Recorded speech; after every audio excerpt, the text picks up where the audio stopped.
Hey everybody, welcome back to another video. Tonight we're going to be talking about an anime that I just finished, Mermaid Forest. This was something that I picked up at Anime Boston. Very rare show in terms of collecting and whatnot.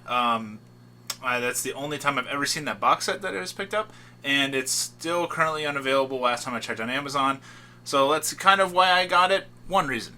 Second reason was it's a Rumiko Takahashi adaptation, and if you know me at all, you know I'm a huge fan of Inuyasha. So I loved Inuyasha, and I kind of don't have the time to watch Ranma or Urusei Yatsuro because they're both really long, although I might watch them Sunday. So I was like, hey, I know Mermaid Forest is really short, so why not give it a try? And is it any good? Yeah, it's pretty good. It is by far, I'm pretty sure, the shortest Rumiko show, and it's based upon, I believe, her shortest manga, because this was just 3 volumes. However, it took 10 years to finish. The Mermaid Saga anthology that she did lasted from 1984 to 1994, and the anime covers a majority of that anthology. I think there's one arc that is not animated, and I don't really know why, but I had read that there's one arc that's not animated, and I believe it takes place like somewhere in the middle of the story. I could be wrong about that. But aside from that, you're going to get the basic complete anthology of what is, in manga form, Mermaid Saga, in this 2003 adaptation, Mermaid Forest. Now, this adaptation came out from TMS Entertainment back in the day, who also worked on D. Gray Man for as long as that was, and more recently, and more fitting, I guess, to 2018, Megalobox. So they're a pretty well-respected studio, and I think the most intriguing aspect of the show is its viewpoint on immortality. So the story of Mermaid Forest is basically about the lore of, if you devour mermaid flesh, the theory is that you can live forever. You'll become immortal. And that's true, but that's only a small percentage of people.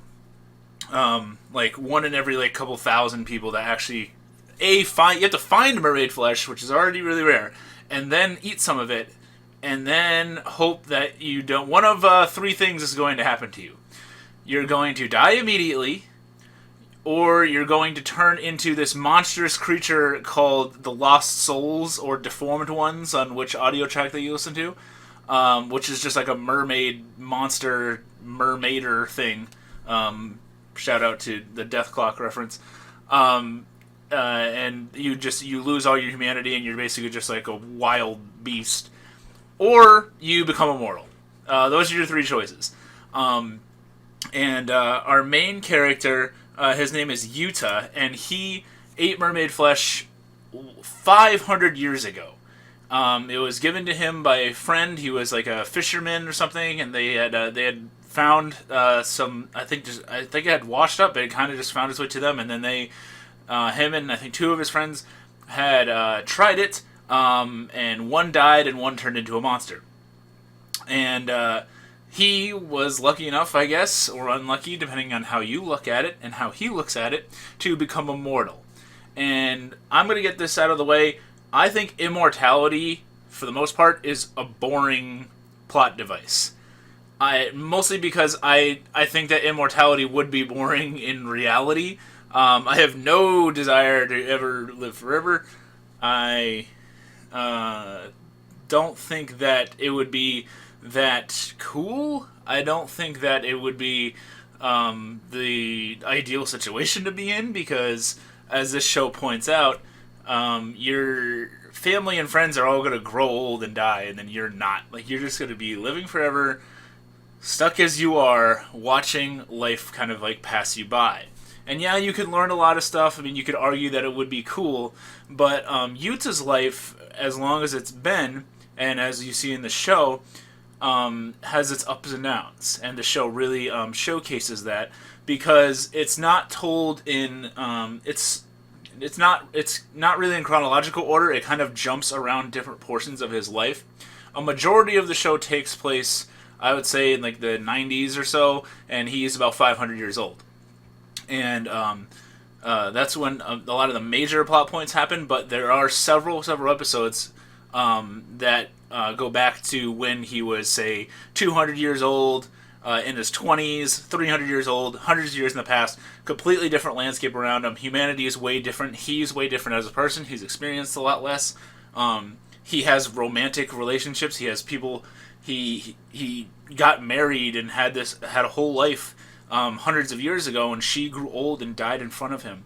And it's just this incredibly sad, realistic look on how immortality would be.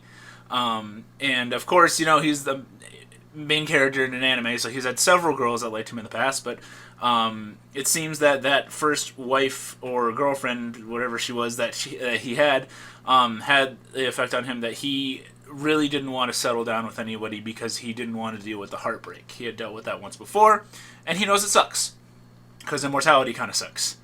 But in the main storyline, we are also introduced to a character named Mana. Now, Mana also has gained immortality via mermaid flesh in sort of spoilerific reasons that I don't want to ruin episode 1 for you. But she is also immortal. She became immortal way after Yuta. She becomes immortal in episode 1. And for the rest of the show, she kind of has to deal with how she is and coming to terms with what she is now. And she was also sort of secluded away from the rest of society. So at the beginning, she's really stuck up and bitchy because the people around her treated her like a goddess. And she's really not down to earth and honestly really annoying. And I was really worried in episode 1 that she was going to be like that the whole time. But no, Mana gets some development and she becomes what I call good Mana. And the show doesn't actually tell you like how many like years really pass in between, but it seems like there are definitely time jumps, and you don't really know because they don't age. I think over time and over the course of the series, Mana develops into a sort of inquisitive young girl who cares about Yuta and is actually a pretty good person. You don't see a whole ton of that development. Like, it's kind of just like, oh, hey, she's sort of different now.